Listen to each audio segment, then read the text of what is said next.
everybody, and welcome to Taking Control, the ADHD podcast on Rash Pixel FM. I'm Pete Wright, and right over there is Nikki Kinzer. Hello, everyone. Hello, Pete Wright. Hello, Nikki Kinzer. How are you? I'm great. I'm older. I know. By the time we record this, I will be officially a year older. Yes. Just a matter of days. You should take a picture of your beard. It's an old man's beard. It's a little gray. I know that people who haven't seen me, I know they're picturing, the headliner for a boy band. That's right.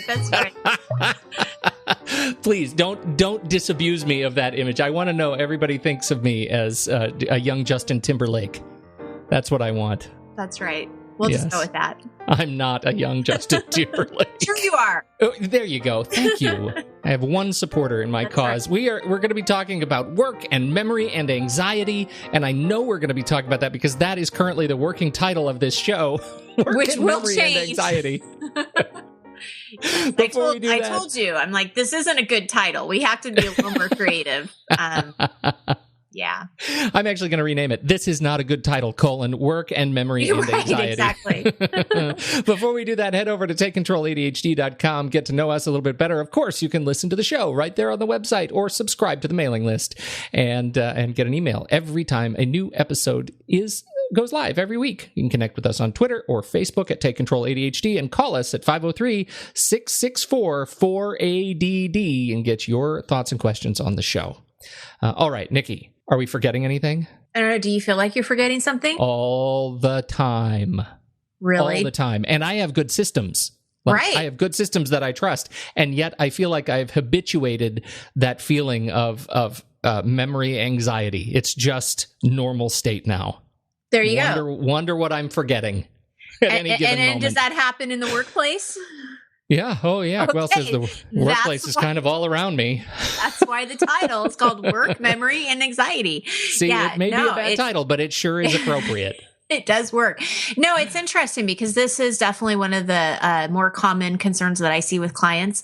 And it kind of comes back to, you even said, I have good systems and I still forget, like I'm forgetting something.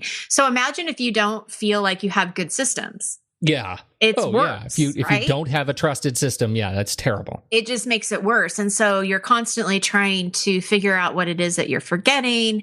You're searching for something and you don't even know what you're searching for. I mean, right? That's annoying and frustrating and all of that. And, I think that part of this definitely comes from the system, whether or really how you organize your workflow, your schedule, your tasks, your email, your voicemail. We've talked about a lot of these different things in past shows, and I'm sure that there's more to come. But today, what I wanted to focus on is that working memory, and that's that executive function that many folks with ADHD are challenged with. It is that you probably are forgetting something. Oh, absolutely right. And it's interesting that you bring this up because there is a really decided difference between people who suffer with ADHD and are dealing with executive function challenges than people who are dealing with attention challenges, right? This inability to kind of make short-term forward-thinking decisions and monitor a whole bunch of different competing stimuli really impact your memory. And I know that's something that I deal with if I don't have the systems in place. Well, that's right. And just to be clear what this means, and you sort of alluded that, is that people with poor working memory have trouble holding a thought from the moment they think of it until it's time to act on it. So they may think, oh, I need to do this, but if they don't write it down or if they don't have a way to remember it, they probably will forget it.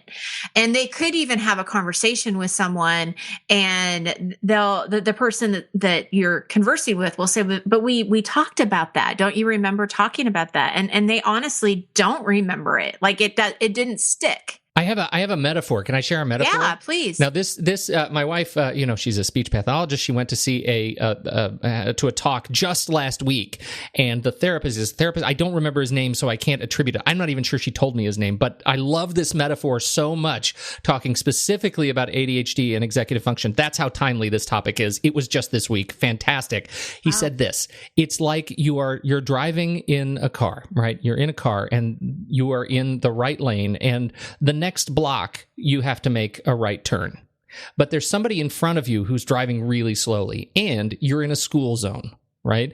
Now, if you're not dealing with executive functioning issues and ADHD, you might think to yourself, oh, it's a school zone. I want to stay slow. And even though this person is driving way slower than the speed limit, that's okay because I know the next turn I have to make is a right turn.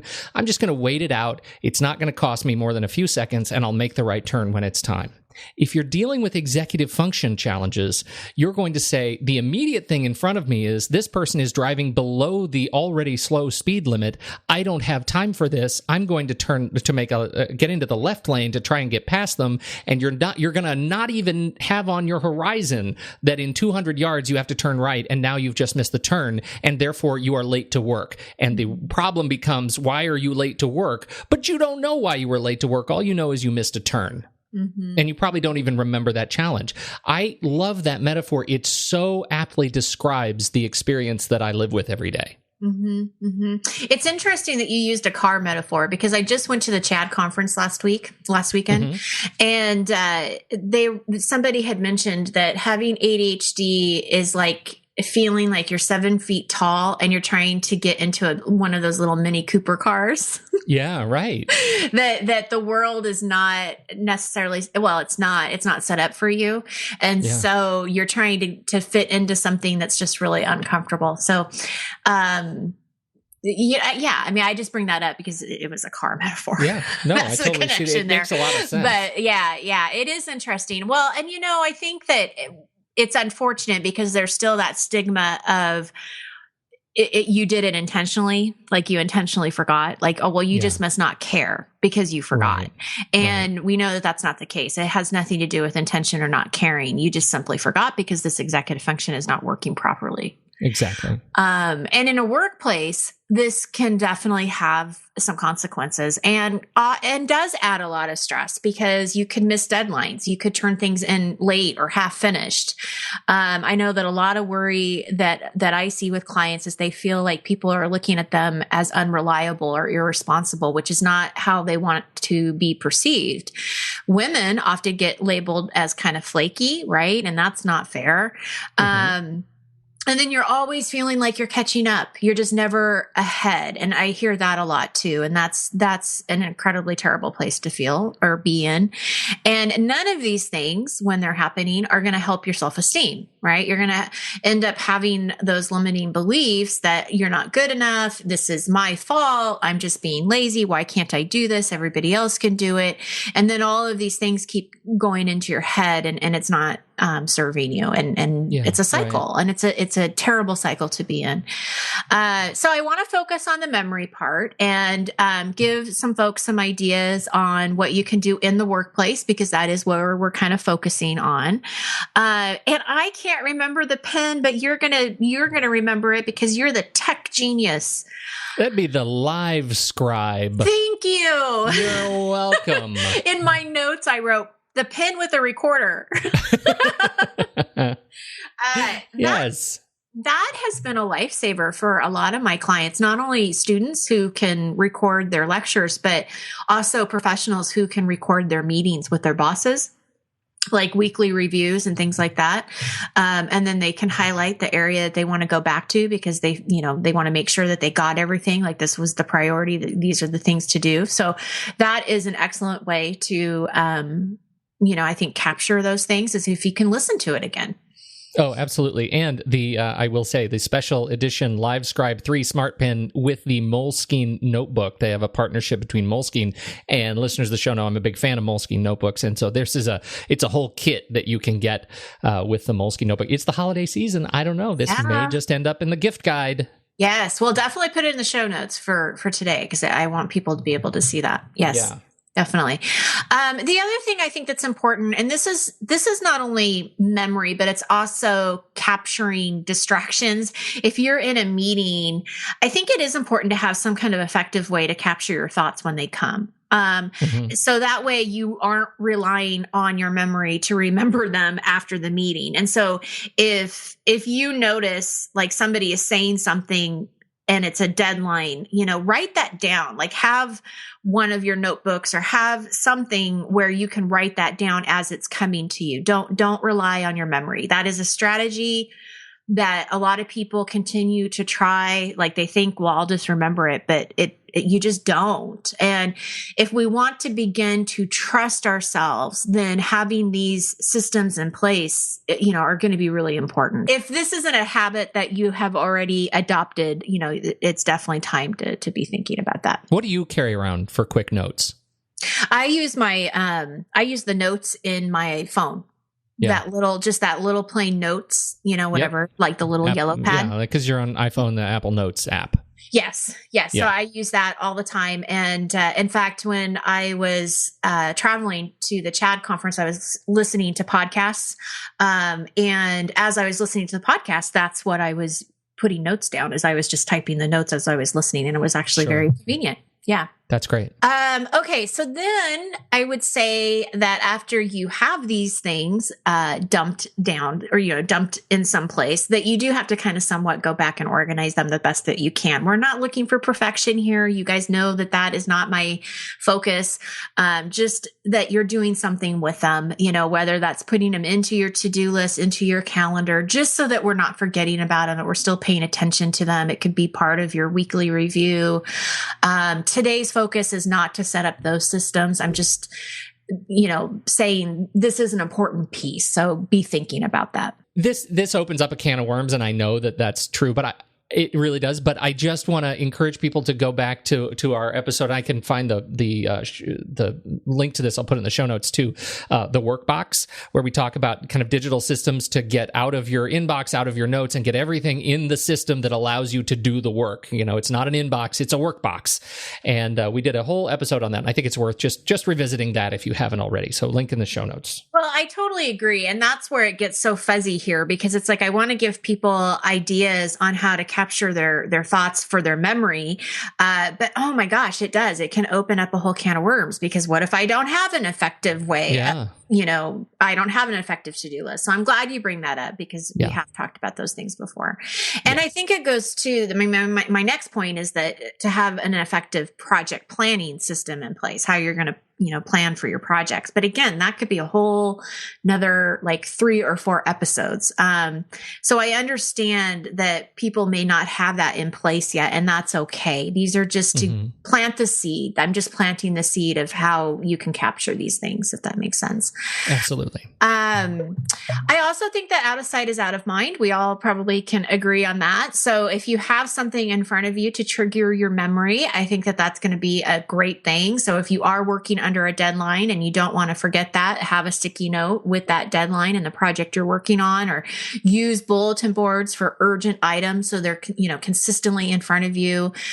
Dry erase boards, all of these basic tools. I mean, there's nothing technical about a bulletin board, but by golly, it can work. If it's in front of you, it can work. And so those are the things that I want people to think about. If you're afraid you're going to forget about something, then get it in front of you somehow. Absolutely.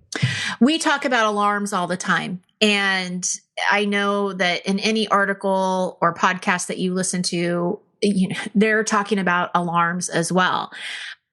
That's just a given. I mean, you have to have something there to remind you that you need to be somewhere, or that you need to leave right now to get there on time. And that's where those alarms are going to really benefit you. But do change them from time to time so that it does wake up your brain. Change the music, even change the time a little bit. Maybe instead of 4:45, you set it for 4:40. You know what I mean? Just even a few minutes makes a big difference. Yeah, just to kind of wake you up a little bit. But those alarms are those structures that you really do need in place to make sure that you are where you are supposed to be and that you're doing what you're supposed to be doing. The other suggestion I have is, if you do better with written instructions rather than verbal, which I think most people probably do, then do request from your coworkers and your boss to send you an email of what they need you to do, instead of just telling you in the hallway. Oh yeah, and this is the same thing. I get the same thing with phone calls, right? When people call and they say, "Would you do this thing for me? Please send me an email. Please send me an email." And usually you have to say, "I'm in the car. I can't write anything down. Would you please send me an email?" Then you don't have to feel bad about it. Yeah, right. Yeah, Yeah. you don't have to give them an explanation. You don't have to say anything, but just, hey, can you please send me an email on that so that, I make sure that I get it done for you. Yeah. Of course. I mean, who's going to say no to that? So those are the subtle things that you can really think about that may make a huge difference. The other thing is if something does get missed, then you know what? Take this opportunity to not feel bad about it, but just look at it as a learning experience. Know what it was, right? Because sometimes just identifying what we're forgetting can open up a new perspective. Yeah, sure. Learn from it, apologize, fix it, make it better, if you need to do something. But then move on. And just remember that making this mistake is not a reflection of who you are as a person. And I think that people get stuck in that. They think, well, gosh, here I did it again. I'm a bad person. You're not a bad person for making a mistake. So separating who you are from any of these challenges, any of these executive function challenges, I think is a really important reminder. Outstanding. I have a challenge. Oh, you do? Uh-huh. Is this kind of a new thing? We're going to be doing the challenge? I like challenging people because, I think this is what I was reflecting about, going forward in 2017 and what my business is going to look like. And I went to this wonderful CHAD conference and I got to meet in person some of these fabulous people that we've had on the show. And it was just really a great experience. And I thought, we give so many strategies out. We give so many ideas. We have these great conversations. And I would love to be able to challenge people at the end of blog posts and at the end of the podcast to get them to just do some small little actions, just to see, okay, it's great that you're listening to us. And believe me, we appreciate it. We want you to share this podcast with as many people as you can. Put a review on there on iTunes, right? But we also want you to take action. And I think that one of the best emails that Pete and I get from you is when we hear that, oh my gosh, this worked for me and this has changed my life or this has made a huge difference. And we want to hear more of that. And I think that if we put the challenge out there, then maybe we'll hear more of that. And we're actually going to get people to really move forward. So what is our challenge of the week this week? Awesome. So is there something in your life that you tend to forget? And what we want to do is identify where maybe one of these strategies may help you. So not all of them. We don't want to try all of them, but just try one or two and let us know what the result is. So if you are constantly forgetting your morning meeting, or you're constantly forgetting to pick up your kids at a certain time, which, that could be a real problem. So make sure you get on top of that one. Please don't forget your kids. Yeah, that could cause some issues. But whatever it is, what is an area that, man, if I could just remember to do this, it would make my life so much better. It would ease that anxiety. Remember the whole title, work, memory, and anxiety, right? That's what I want you to focus on and just try it. Let us know what you think. Did it make a difference? And you can write to us. You can leave a message on our voicemail. You can send me a direct email, however you want to do it. We want to hear from you. I also want to hear from people who have clever ways to remember things, because I know there are lots of clever ideas out there, because there's a lot of creative people out there, and you guys have figured out hacks, and I want to know what they are so we can share those. Share the hacks, people. Share them. Share the hacks. Yes. So there you go. I think this is great. Share your thoughts, share your hacks, people. This is a wonderful opportunity to build a stronger community around helping each other do more efficiently, less stress, less anxiety. Let's help each other reduce the noise. That's what we need to do for 2017. I think that we can say fairly, have a great Thanksgiving for those who are celebrating U.S. Thanksgiving around the world. You should, we're all thankful for you around the world. That's what we're saying. So thank you, everybody. And happy birthday to you, Pete, right? Oh, geez. Yeah. Thanks, Nikki. You're welcome. This has been another wonderful conversation. Thank you, everybody, for downloading and joining us. And we'll catch you right after the holiday, right here on Taking Control, the ADHD podcast.